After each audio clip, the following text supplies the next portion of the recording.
Class 11-এর ইংরেজিতে আমাদের writing স্কিলে paragraph লিখতে হয়, স্টোরি লিখতে হয়, অ্যাডভার্টাইজমেন্ট লিখতে হয় এবং কমার্শিয়াল লিফলেট তৈরি করতে হয়। প্যারাগ্রাফের সঙ্গে আমাদের স্টোরি দেওয়া থাকে, যে কোনো একটা লিখতে হয়।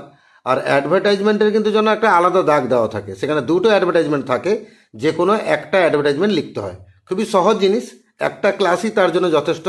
খালি কিভাবে লিখতে হয় একটু শিখে নিলে কিন্তু আমরা অনায়াসে যে কোনো অ্যাডভার্টাইজমেন্ট পরীক্ষার হলে লিখতে পারবো। তো কোশ্চেন থাকবে এরকম, আমি জাস্ট একটা উদাহরণ দিচ্ছি, তোমাদের লেখাটা শেখাবো কিভাবে লিখতে হয়। কোশ্চেন এরকম থাকবে, you want to sell your old Android phone. তোমার একটা স্মার্টফোন আছে, অ্যান্ড্রয়েড ফোন, আর তুমি সেটাকে বিক্রি করতে চাইছো। তো draft an advertisement for the classified column of an English daily in not more than 50 words giving details of the mobile set. তো ইংরেজি খবর কাগজের যে বিজ্ঞাপনের যে কলাম থাকে, সেখানে তোমাকে একটা বিজ্ঞাপন দিতে হবে। 50টার চেয়ে বেশি শব্দ তুমি ব্যবহার করতে পারবে না। আর তোমার যে মোবাইল ফোনটা আছে, মোবাইল সেটটা আছে, তার ডিটেলসটা তুমি উল্লেখ করবে। উল্লেখ করে তুমি সেটা কত দামে বিক্রি করতে চাও, বিজ্ঞাপনটা দেবে। তো সেই বিজ্ঞাপনটা তোমরা লিখবে কিভাবে, আমরা সহজে একটু প্র্যাকটিস করব কিভাবে একটা বিজ্ঞাপন লিখতে হয়। আর এখানে বুঝতে পারছো 50টার চেয়ে বেশি শব্দ লেখা যাবে না, মানে আমরা খুব সহজে লিখব।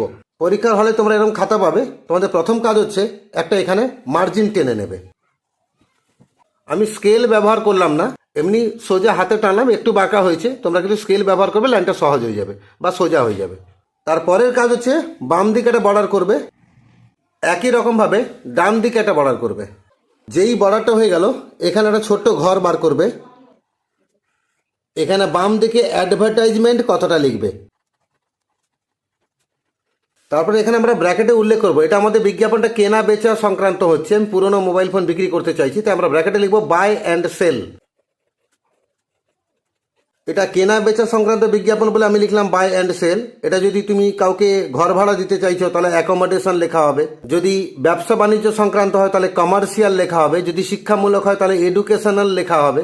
আর যদি পাত্র চাই বা পাত্রী চাই বিজ্ঞাপন হয় তাহলে ম্যাট্রিমোনিয়াল লেখা হবে। তাহলে আমাদের ছোট বক্সের কাজ কমপ্লিট। এবার আমরা বড় বক্সের এই জায়গাটা কোণে আমরা তারিখ দেবো, যে তারিখে বিজ্ঞাপনটা লিখছি। এখানে তারিখ আমি লিখলাম 19/1/2024। তোমরা যে তারিখে বসে লিখবে বিজ্ঞাপনটা সেই তারিখটা দেবে। এইসব জায়গায় আমরা সাবজেক্ট উল্লেখ করব, মানে কি বিষয়ে লিখছি। আমরা এখানে মোবাইল ফোনটা বিক্রি করব, আমরা এখানে সাবজেক্ট লিখবো অ্যান্ড্রয়েড মোবাইল ফোন সেল। এবার আমরা এখানে বিজ্ঞাপনের বিষয়বস্তু লিখবো। তো আমাদের আগে ফোনটা যে আছে, ফোনটার নাম বলবো, মানে ব্র্যান্ডের নামটা বলবো, মডেল নাম্বার বলবো, তার সঙ্গে সেটা কত বছরের পুরনো সেটা উল্লেখ করব। আর তাতে র্যাম কত আছে, স্টোরেজ মানে মেমোরি কত আছে সেটা উল্লেখ করব, কি কালারের আছে সেটা উল্লেখ করব, আর কীরকম কন্ডিশন আছে সেটা উল্লেখ করব। মানে মোবাইলের যাবতীয় ডিটেলসটা আমরা উল্লেখ করে দেবো। তারপরে বলবো যেটা কত দামে বিক্রি করব। আর লক্ষ্য করে বিজ্ঞাপন কিন্তু আমরা পুরো বাক্যে লিখবো না। আমাদের যে যে কথাগুলো বললে যারা পড়বে, যারা কিনবে, কাস্টমার, তারা শুধুমাত্র বুঝতে পারবে, এরকমভাবে সংক্ষেপে লিখবো। পুরো বাক্যে লেখার আদৌ কোনো দরকার নেই। তো আমরা প্রথমে মোবাইল ফোনের ব্র্যান্ডের নামটা উল্লেখ করে দেবো আর মডেল নাম্বারটা উল্লেখ করে দেবো। আমি এখানে মোবাইলের ব্র্যান্ড উল্লেখ করলাম পোকো, আর মডেল হচ্ছে M2 Pro, আর সেটা 4GB/64GB, মানে 4 হচ্ছে তার র্যাম আর 64 হচ্ছে তার স্টোরেজ।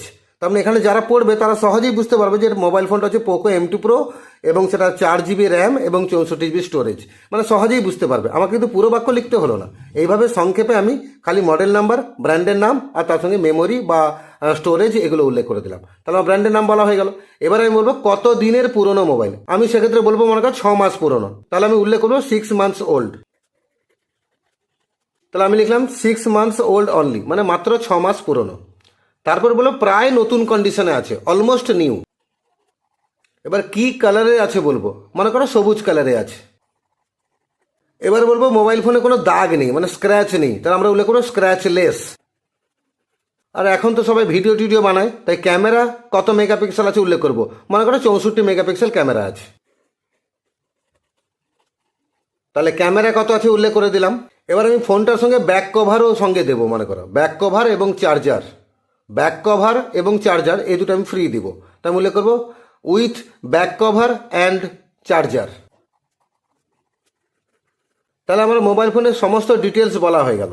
এবার বিক্রি করব কত টাকায়, মনে করেন বিক্রি করব 9,000 টাকায়, তা উল্লেখ করবো is on sale at ₹9,000 only.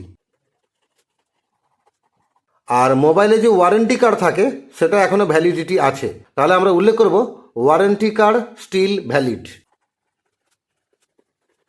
তার মানে আমরা ফোনটার সব কিছু উল্লেখ করে দিলাম, ডিটেলসটা বলে দিলাম, কত টাকায় বিক্রি করব সেটা বলে দিলাম, ওয়ারেন্টি কার্ড এখনও ভ্যালিড আছে ওটা বলে দিলাম। এবারে যে কিনবে সে তো যোগাযোগ করবে, তো আমরা এখানে কন্ট্যাক্ট বলে উল্লেখ করব, মানে আমি আমার নামটা উল্লেখ করব যে বিক্রি করতে চাই আমি, তোমরা তোমাদের নাম লিখবে, আমি এখানে কোনো একজন স্টুডেন্টের নাম দিচ্ছি। আমি এখানে কন্ট্যাক্ট লিখলাম, সঙ্গে কোলন দিলাম, এবার যে কোনো একজনের নাম লিখলাম, আমি লিখলাম সুমন পানি, তোমরা তোমাদের নামটা উল্লেখ করবে। এবার তোমার অ্যাড্রেসটা দিব আর ফোন নাম্বারটা দিব। আমি এখানে অ্যাড্রেস দিচ্ছি দীঘা, পূর্ব মেদিনীপুর, তোমরা তোমাদের অ্যাড্রেসটা দিয়ে দেবে। এবার ফোন নাম্বারটা দেবো,